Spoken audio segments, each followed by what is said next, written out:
Hey guys, welcome back to Elden Ring.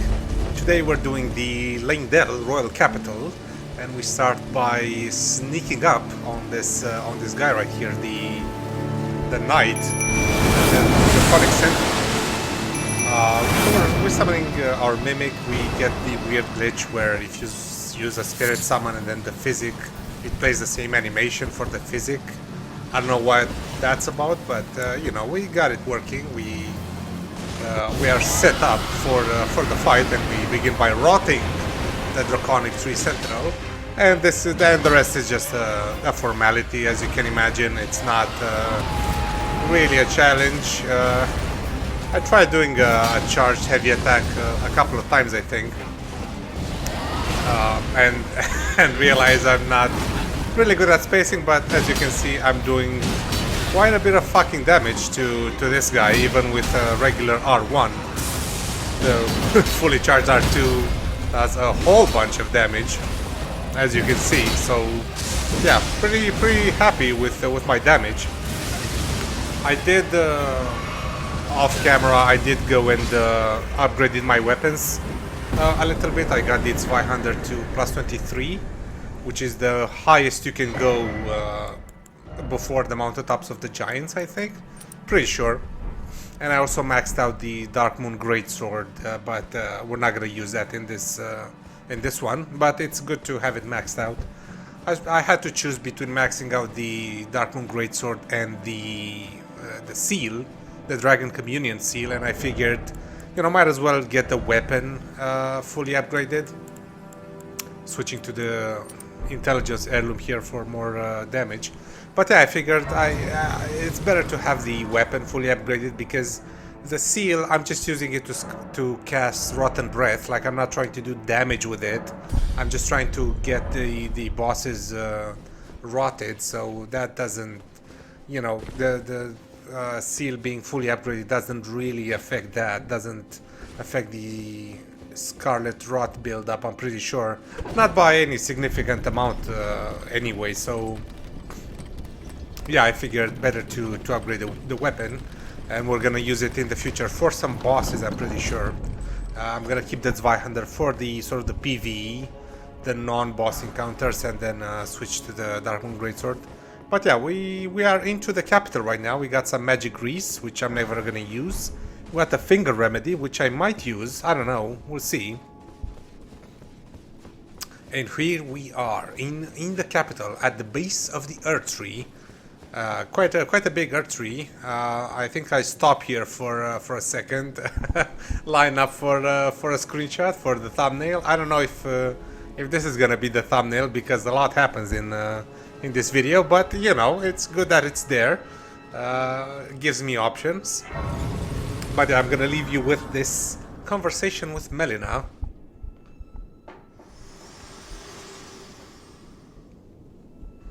My utmost You're welcome. thanks for bringing me to the base of the Earth Tree. Here, I can govern Good, my own finally. movement, and thus the accord Quite. is fulfilled. I shall depart to ascertain the purpose I was given.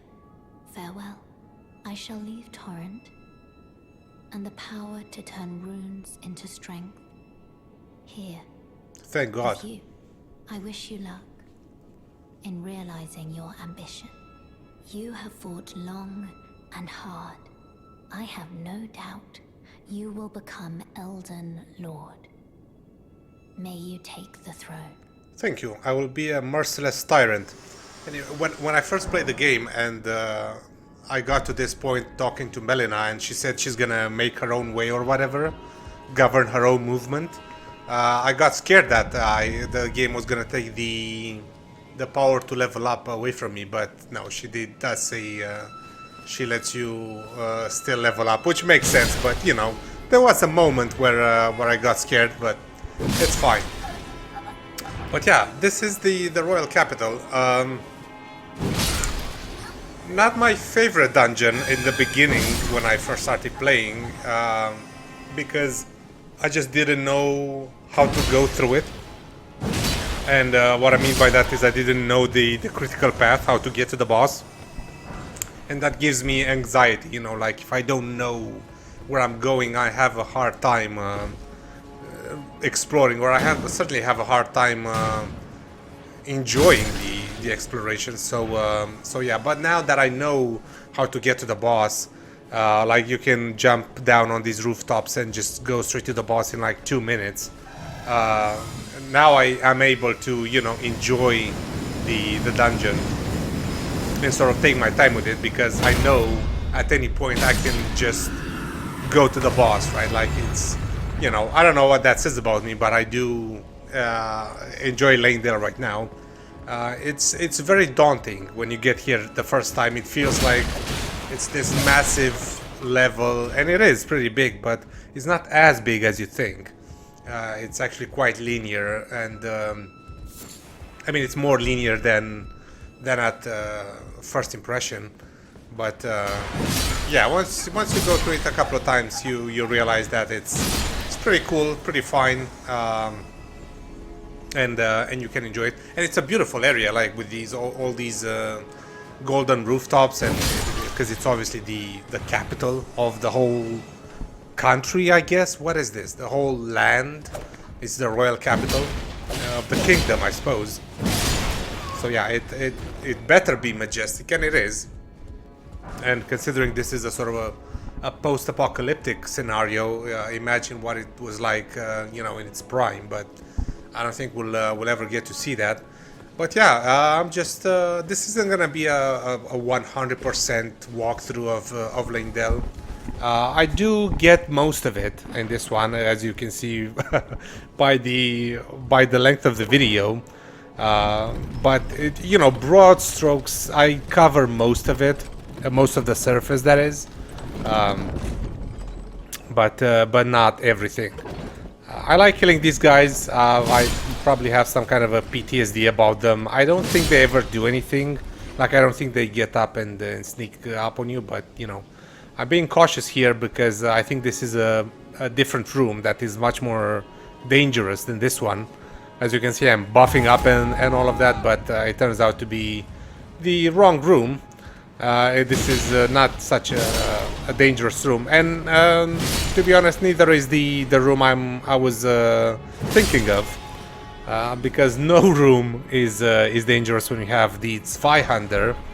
It really makes you appreciate how good colossal weapons are in this game, because you can just trade, you can just poise, and you're gonna win like every time.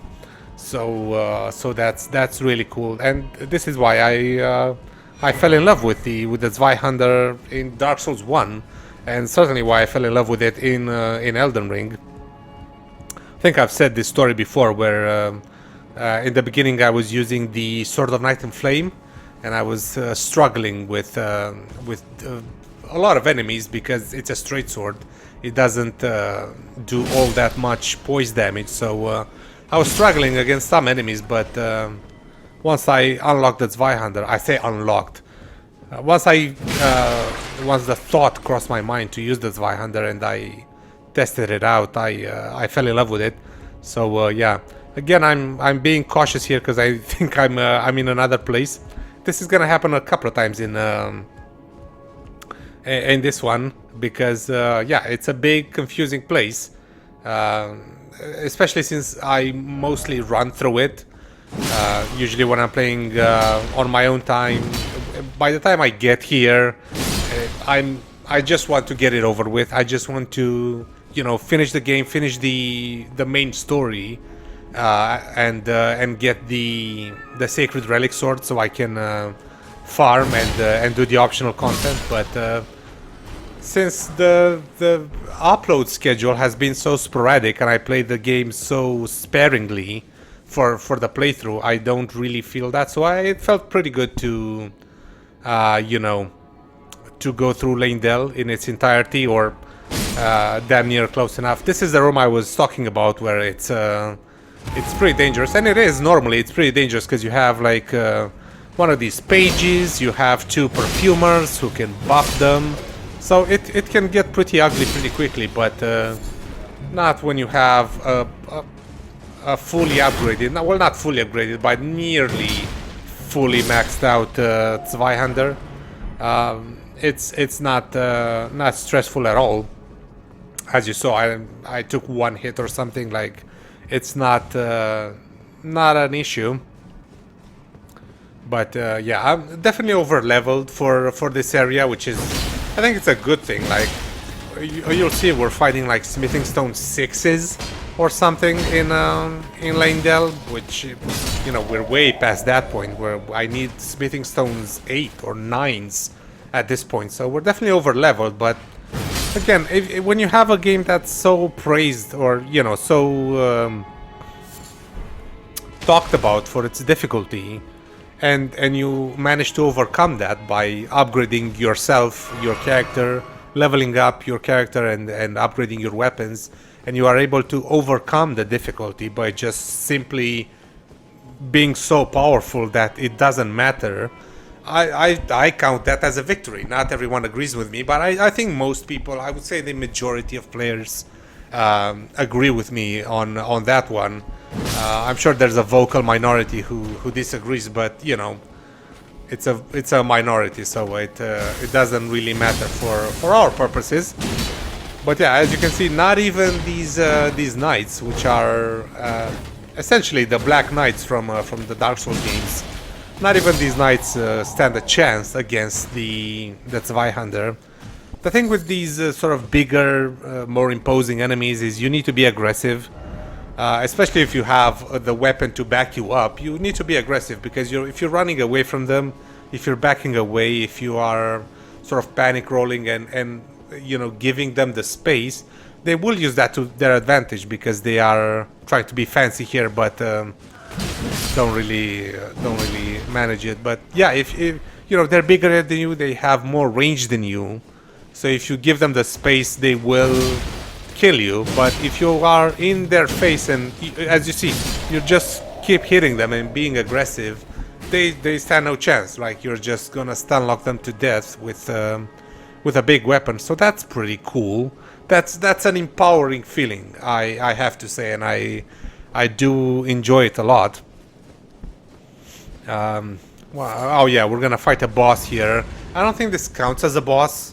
Like, you don't get the enemy felled and all of that, but yeah, you don't even get the fucking health bar at the bottom. But, you know, this is an Earth 3 avatar. Like, this is what it is.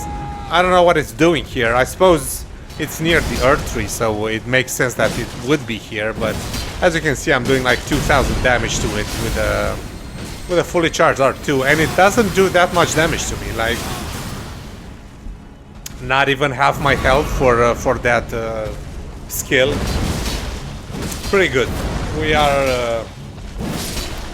We're definitely good with Leyndell. It was a relatively stress-free walk through, or stroll, I should say, through Leyndell. And here we have the second, I think, or third Site of Grace. I think it's the second one technically, in the actual dungeon, but yeah, the Avenue Balcony, pretty important one, because it's quite central. And now here I'm just you know, just going around. This isn't the way to the bottom or anything. I'm just exploring and going around the more optional areas, trying to just humiliate these guys, decimate them. As you can see, no one stands any chance. I'm just fucking going ham into them, and yeah, we're fighting Smithing Stones 4. But yeah, I'm not gonna go all the way through here. I'm just looking around and seeing all these knights, and I'm like, nah, I'm not doing this shit, bro. Like, I'm gonna fight these guys, going around the fringes of these areas. Or of this area in particular, I suppose. But yeah. What else? What other things? Obviously, since this is post-commentary, I can't just, you know, show you what I've been doing. But aside from upgrading my weapons, what else? I think I farmed one level before recording. Just, I don't know why. I think I wanted to farm more, but I figured, you know, might as well just go through Leyndell. Since I'm in the mood to play the game anyway, why waste it with farming? Why might as well, nice comment there. I might as well just play the game and record and farm later. But I did get a level in. I'm in health, I think. This is what we are prioritizing at the moment. But yeah, what else? What is this? A short sword, not the most attractive thing in the world. Just looking around, waiting, or not waiting, but looking for stuff to loot. Not much, because we've already looted a bunch. And yeah, that alley over there is quite dangerous. I don't even look at it. I just I go up here and look at it and see, you know, like 2 knights, one with a great bow, one with a spear, and I'm like, nope. I'm just gonna go my own way. I'm just gonna go to the rest of Leyndell, just progress. That area over there as well, completely optional, and it's a dead end. I think it's just a bunch of items over there. Nothing interesting. But yeah, I'm just trying to level up here. I have a bunch of souls at this point, so might as well get rid of them and get some more health in. I think I'm gonna prioritize health until I get like 60 health, like 2000 HP or something, and then I'll pump it into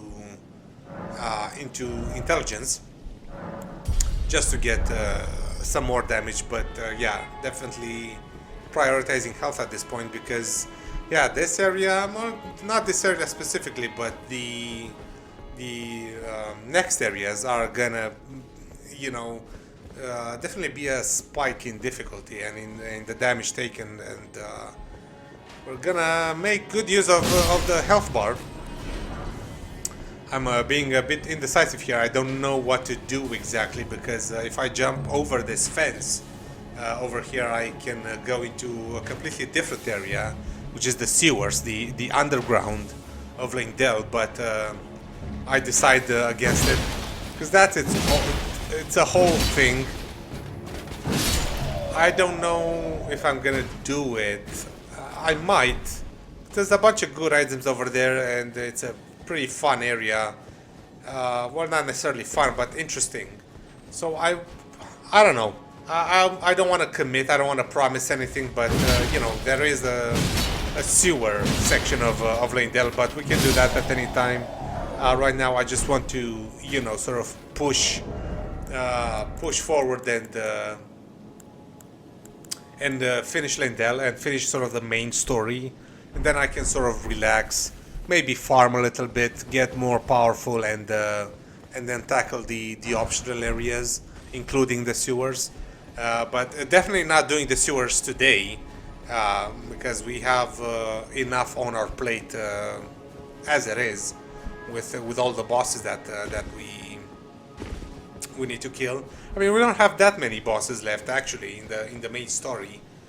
We have like, excluding the ones that we get in this episode, we have like the fire giant, I think, and then Farum Azula, which is Godskin Duo and Malekith, and then just the final boss, and that's it. I'm pretty sure. Maybe I'm missing one or two, but yeah, not many bosses left in the main story, but definitely a bunch of bosses left in the optional areas. Plus, I did say I'm going to kill Malenia as well, so that's a whole thing. We'll see. You know, I will commit to saying that I will kill Malenia, and I will do that, but I do not commit to saying I'm gonna solo Malenia. I'm definitely gonna use the spirit summons. I don't know. We'll see if I'm gonna use actual player co-op summons. I don't know. I might. I might try to, you know, fight her on my own, and then if I don't get it, I will summon some players. I don't know. It doesn't matter. All that matters is that I'm gonna kill Malenia. Opening the shortcut here, a shortcut we're never gonna use, but you know, it's nice to have it open just in case. And now we're gonna go into a very interesting place in Leyndell. I don't know the lore behind it, but it is a very interesting place. Two interesting places actually, but one is definitely more interesting than the other. I'm contemplating how to drop down here. I'm looking for some platform to drop down. I'm not seeing any, so I make the decision to just fuck it and drop down. And of course I take no damage because Elden Ring fall damage makes no sense.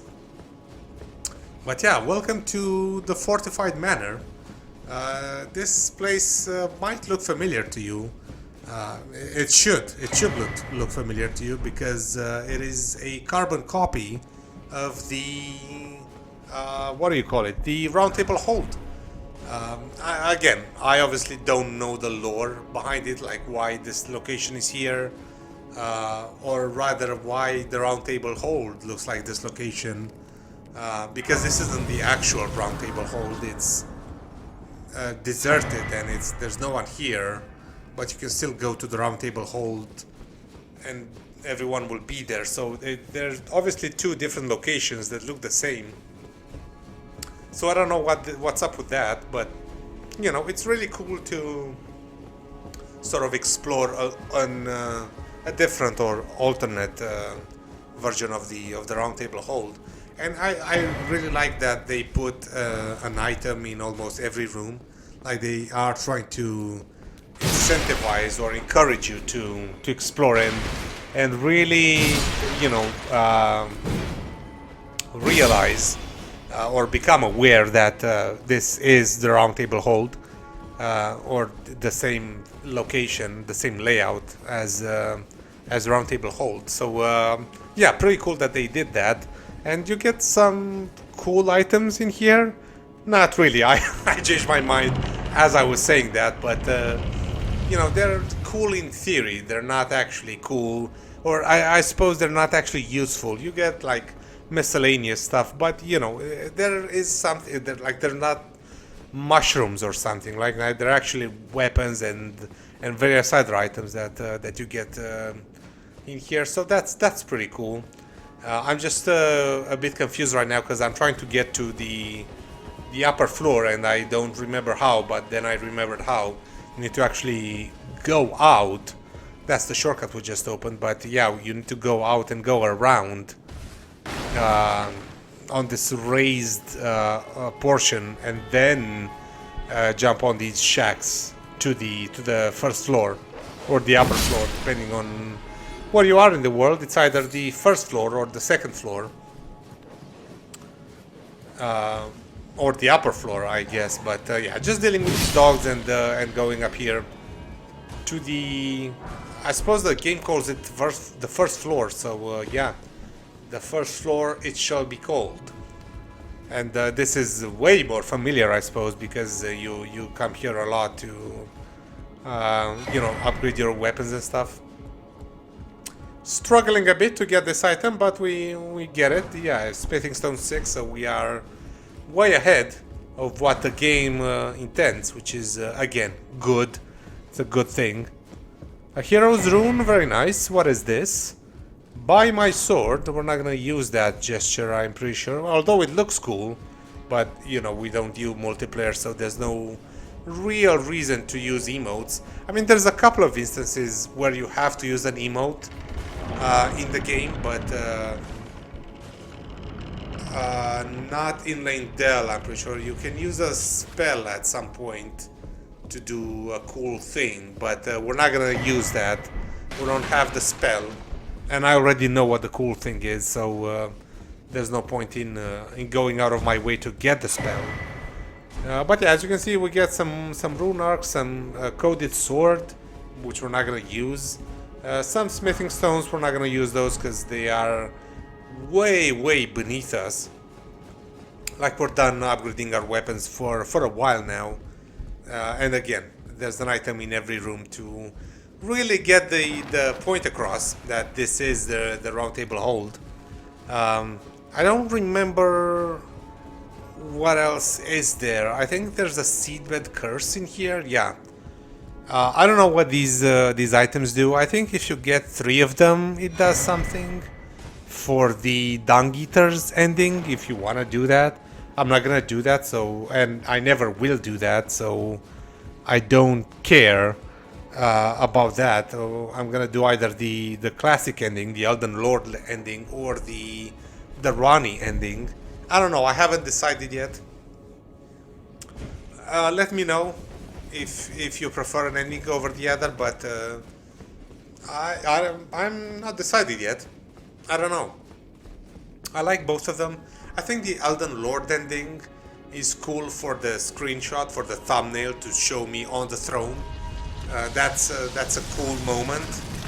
But I like Ronnie's ending more for what it is, because it's a very sort of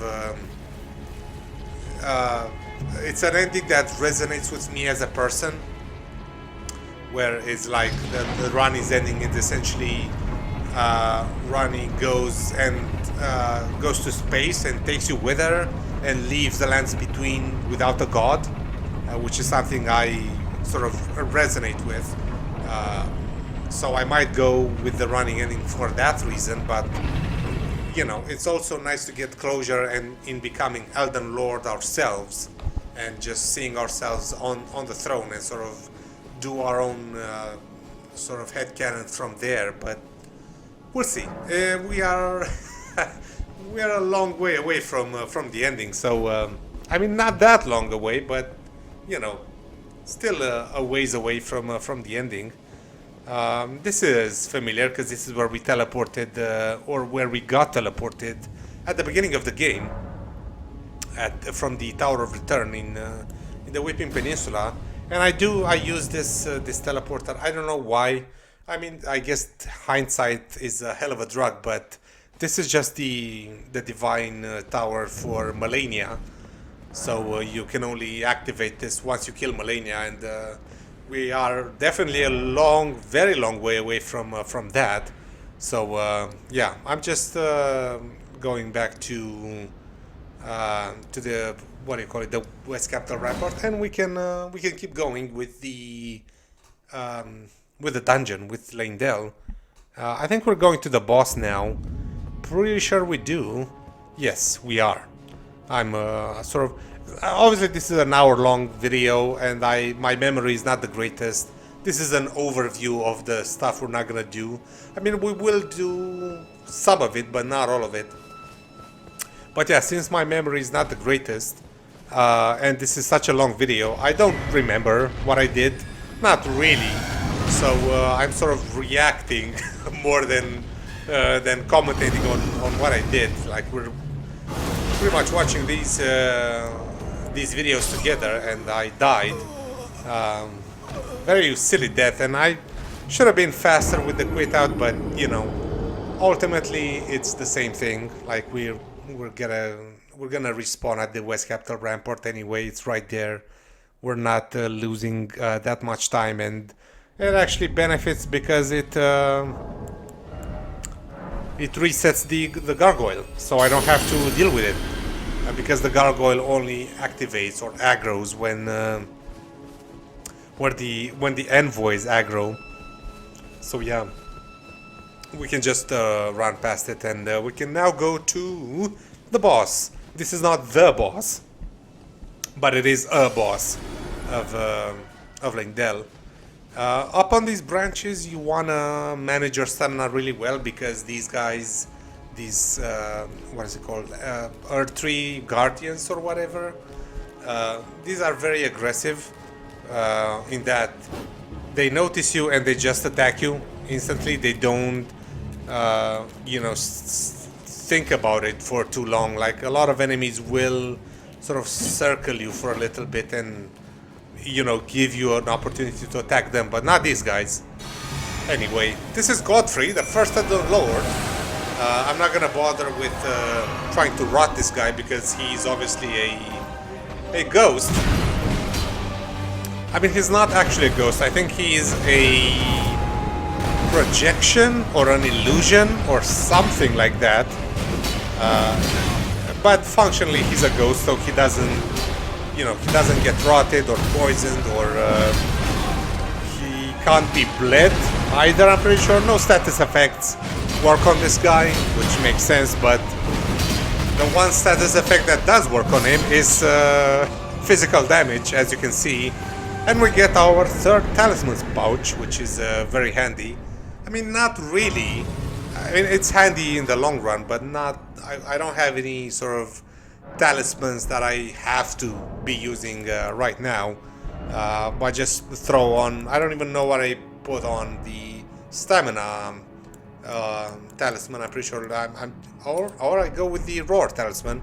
Right, I briefly considered the stamina regen talisman, but ultimately I decided with the roar buffing talisman, which makes sense. I'm using the roar Ash of War, and I'm also using the rotten breath. So yeah. So now we're going down, and we are going to get the Bolt of Grand Sax, which is a legendary item, and it's one of the few items you can actually miss out on due to how the story plays out. But so this is why I'm not going to use it, but I figured I might show it off. This is the secret I was talking about, where you need to use you don't need to use a gesture, but you do need to use a spell in front of this statue, just further back where that first message is. Here it says regression alone reveals secrets, and there's a spell called Law of Regression, I'm pretty sure. I don't know how you get it, but you can look it up. And if you use that spell, you get a message saying Radagon is Marika, which is a big reveal, I suppose, in the story to realize that that Radagon and Marika are one of the same. I don't know what the hashtag lore implications are, because I don't really I'm so aware of the lore, but you know, I'm aware enough to know that it's a big deal to have these two main characters be one and the same person. Now you're gonna watch me struggle with this guy, try to parry him, but I am unsuccessful. I haven't really fought these guys, the spear Crucible Knights. I've mostly fought the greatsword wielding ones, so as you can see, I'm getting my ass kicked for a little bit. I put the parry shield away, figuring I'm not gonna get a parry on this guy, so might as well not bother and just try to fight it normally. I don't know what happens. I mean, I'm still getting my ass kicked. As you can see, I'm getting punished left and right.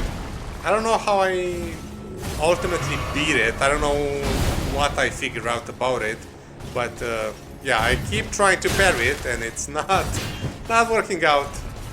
Not working out at all, and I keep getting my ass kicked.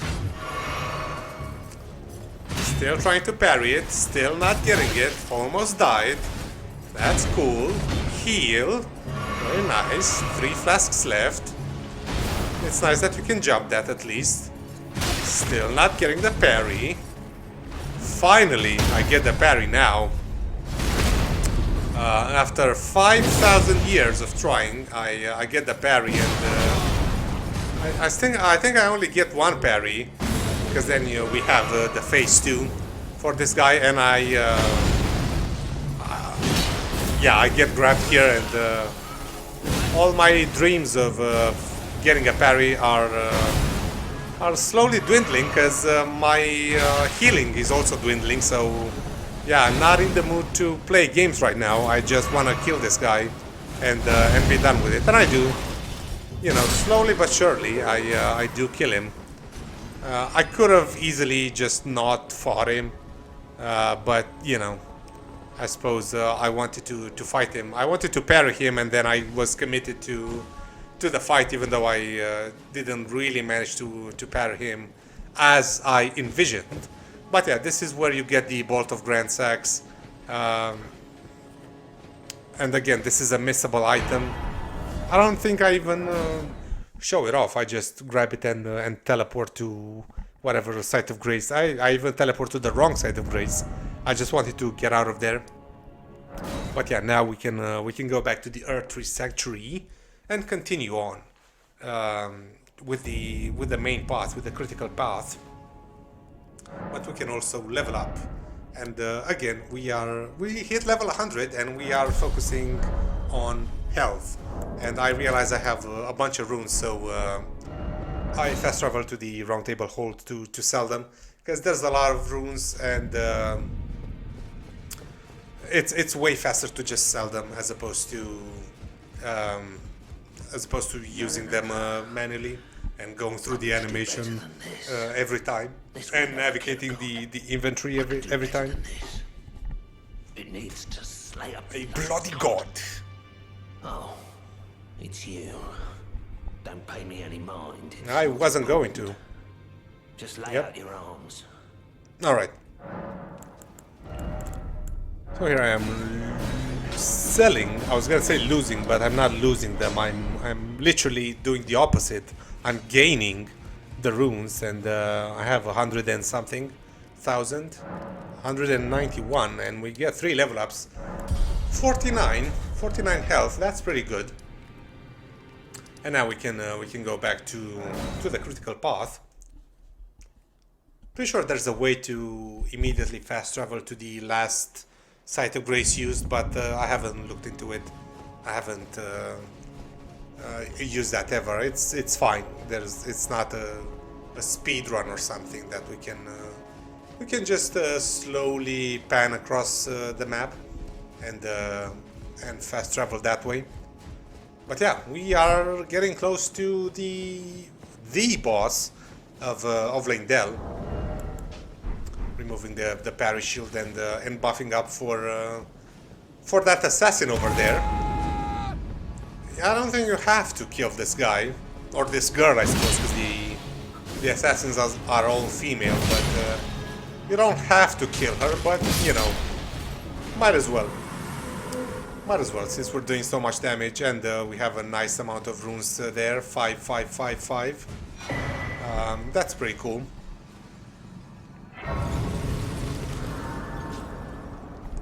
No level ups this time, because we only have 5,000 runes, but we can go to the boss. It's right here at the base of the Earth Tree, which makes sense, you know. The Earth Tree, an important part of the game, so makes sense that an important boss would be there. And we can actually summon Melina for this fight, and definitely gonna do that. Why not? I would not back away from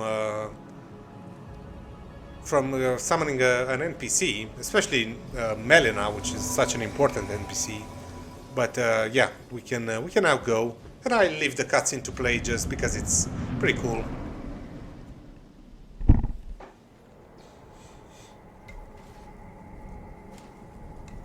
Graceless, tarnished.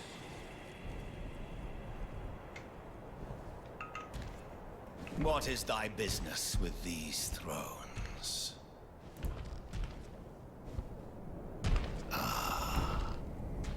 Godfrey the Golden.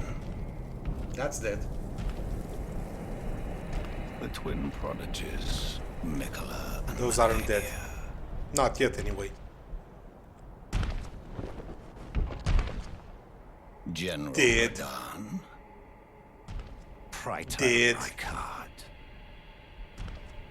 Luna Princess. Not dead, because she's my wife. Why would I fucking kill her?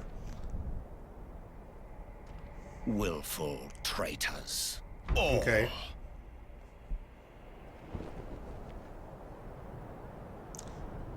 Thy kind are all of a That's quite a bigoted of you. I would check my privilege before saying that.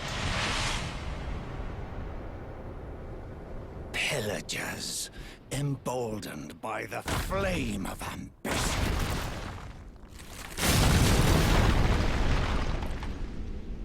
Have it writ upon thy meager grave. Felled thy king Morgott, last of all kings. Yeah, that's not gonna happen. Unfortunately for you. But yeah, this is Morgott, this is the Omen King. This is the king of Leyndell, and I suppose the king of the whole land, because since Leyndell is the royal capital, then that would make him the king of everything, right? But anyway, this is also the same guy that we fought in Stormvale. He is Morgott. Morgott was a projection of him, but he is the real deal now. Obviously not a big deal because we have the Mimic, we have Melina, we have Scarlet Rot, we have the Zweihander, so you know, a pretty deadly combination. He doesn't really stand a chance, and he doesn't actually have that much health. So this is a pretty easy fight for what it is. There will be another fight in this area, which is gonna be much harder, but I'm not too worried about that either, because yeah, since I don't have to do live commentary, I'm gonna be pretty confident that in my ability to kill everyone and anyone that stands in my way. As you can see, I didn't have to fucking look at him. I didn't have to fucking look at him and he died, so yeah, that was pretty cool. And now, we must go to the Earth Tree and claim our rightful, well not really rightful, but claim our throne as the Elden Lord.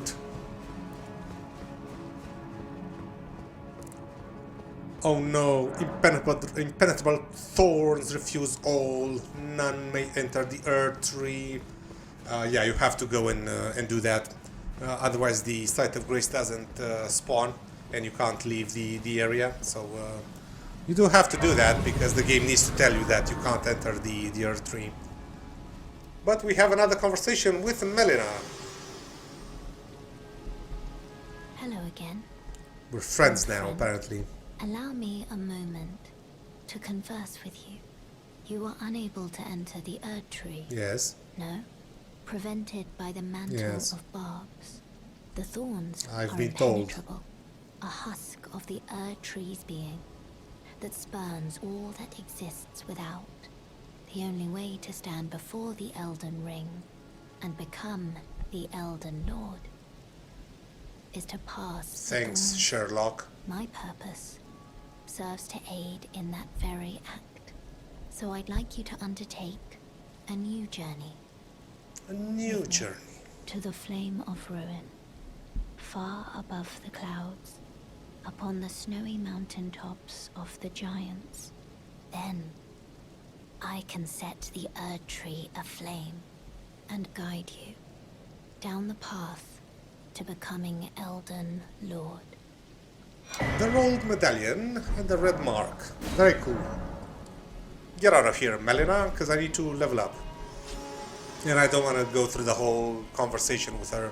I just want to level up. 50 health. There you go. Very, very nice. And so now, what are we doing now? I suppose we need to go to... I mean, we're gonna go to the mountaintops of the giants, but... what's left? Because we are, you know, there is still some time left. I think I'm gonna go. Yeah, I think I'm going to the Divine Tower to activate Morgott's Rune, because it gives you a lot of HP. That's what Morgott's Rune does. So definitely interested in activating that. Checking the map to see which way to go to the gate, and it's northeast.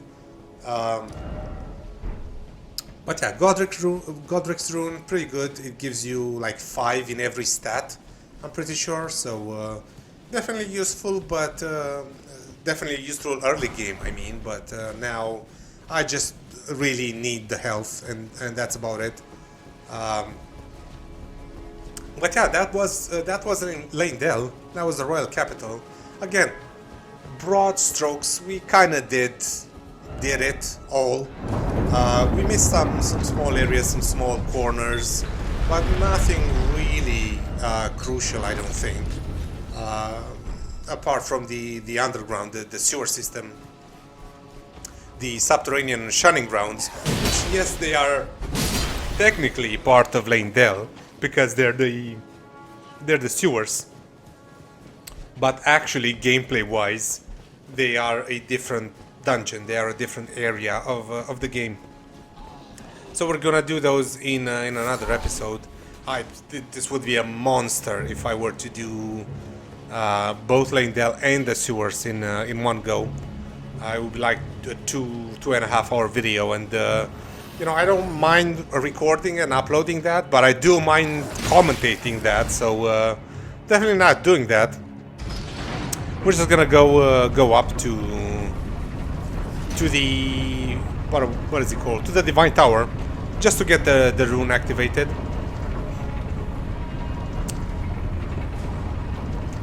There will also be a surprise with this Divine Tower, because every Divine Tower apparently has a gimmick, has some kind of gimmick. You can't just go to them. You have to do some bullshit in order to activate these runes. And on the list of bullshit you have to do with the Divine Towers, this is pretty high up. Like, nothing really compares with the Divine Tower of Caelid, of course, but this is high up there. I think the order for the amount of bullshit would be Divine Tower of Caelid, because you have to scale that on the outside, and then you can also go down, and there's a lot of platforming involved. Then second would be the Divine Tower of Liurnia, because you have to go through the Carrion. What is that location?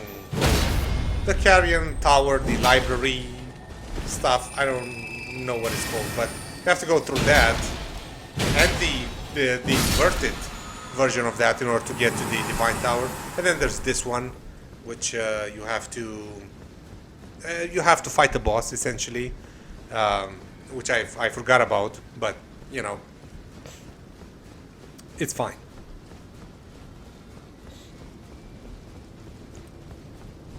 But yeah, here we have a crossroads.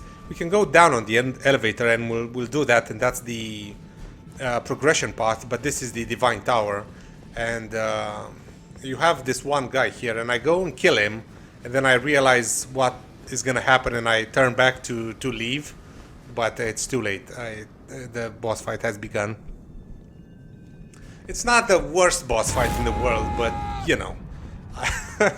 it's been a pretty intense episode so far, so I wasn't really in the mood for yet another boss fight, but here we are. The Fell Twins. Luckily, they are pretty different in their AI and in their aggression levels. Like, this guy is more aggressive and attacks you first, so you have all the time in the world to sort of kill him, and in time for the other one to show up. So yeah, you don't actually fight them both at the same time, because that would be a fucking nightmare, but you will have to kill both of them. But it's fine. We just killed the king. We killed the literal king of Leyndell, so this random guy is perfectly fine. I missed the critical there because I had no stamina, but it's fine. We can just poise and do a fully charged R2 and finish it off. I don't even bother reposting the guy, because it would have been inefficient to do so. And we get some random spirit summon that I don't give a fuck about. I have the mimic tier maxed out, so I don't care about other spirit summons. But yeah, now finally we can go to the Divine Tower. We have a very convenient site of grace over here.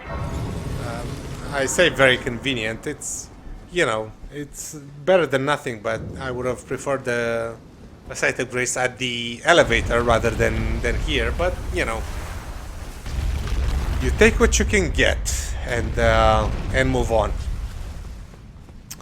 But yeah, we're just going back. We're just going to activate the rune, and then make our way to the Forbidden Land, which is the next area. But I also need to go to the other Divine Tower and activate the Rykard rune. I haven't done that, It doesn't give anything special, I don't think. I certainly never used it, but it's cool to have all the divine towers activated. You know, just in case it matters. I doubt it does. It would be really cruel if it did, because one of the divine towers is obviously Malenia's, which means you have to kill Malenia. So if something were to depend upon the upon all the divine towers being activated, that would be pretty cruel. Pretty unforgiving on the developer's part, but you know, it's fine. Got Morgott's Great Rune. And now we learned that if you swap Great Runes while they are active, you actually lose the rune arc. You have to activate the new rune again, which I guess it's fine, you know. But yeah, we got a pretty sizable health bar now. Anyway, I just got to going back to the elevator because there was no point in watching me go all the way down the divine tower and all the way across that bridge. But yeah, we're just making our way to the Forbidden Lands, which is the sort of the intermediate area to the mountaintops of the giants. I'm looking around. I think there's something down here, but I can't be bothered. I'm just ready to end the episode, and you know, that's exactly what we're doing. We're here. We got the grace. All is well. We are at the end of the episode. A lot happened. We killed like 4 or 5 bosses in this one, so definitely good progress. I do hope you enjoyed it. I certainly did. I also hope you enjoyed the new style of video. Let me know either way. But anyway, I thank you for watching. I wish you a great day ahead of you, and a goodbye.